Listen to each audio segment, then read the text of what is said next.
अक्सर लोग इस बात पर कंफ्यूज हैं कि खुद को अहमियत कैसे दी जाए। गोल्डन लाइंस फॉर यू के तमाम नाजरीन को अस्सलाम वालेकुम।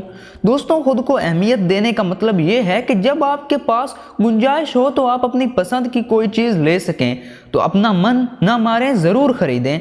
अगर गुंजाइश नहीं तो असबाब पैदा करें।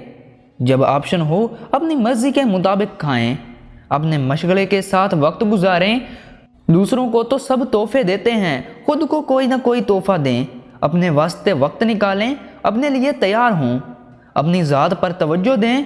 अल्लाह से रिश्ता मजबूत करते हुए अपने लिए खसूसी दुआ का एहतमाम करें। अपनी इबादत को वक्त देकर अदा करें, जल्दबाजी में सर से ना उतारें। अपने लिए सदका जारिया करें, दूसरों पर उम्मीद क्यों रखी जाए। नेकी करें, मुस्कुराएं, मुस्कुराहटें बांटें।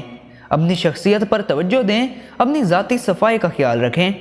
जो काम दूसरों का ख्याल रखने की गर्ज से किए जाते हैं वो अपने लिए करें। दूसरों के साथ साथ अपने लिए फल खरीद कर खाएं। वर्जिश करें, इस्त्री शुदा लिबास पहनें। इधर उधर चीज़ें फैलाने की बजाय सलीका इख्तियार करें। सैरो तफरीह पर जाएं, दुआएं लेने वाले काम करें, खुशबू इस्तेमाल करें और सबसे बढ़कर खुश रहें। आप खुद को अहमियत देंगे तो सब आपको अहमियत देंगे। तो दोस्तों, ये थी कुछ चंद टिप्स जिससे आप अपने आप को अहमियत दे सकते हैं। अगर आपको वीडियो अच्छी लगी तो लाइक करें और दोस्तों के साथ ज़रूर शेयर करें। अब मैं मिलूंगा आपसे ऐसे ही इंटरेस्टिंग वीडियो में, तब तक मुझे दे इजाज़त। अल्लाह हाफिज़।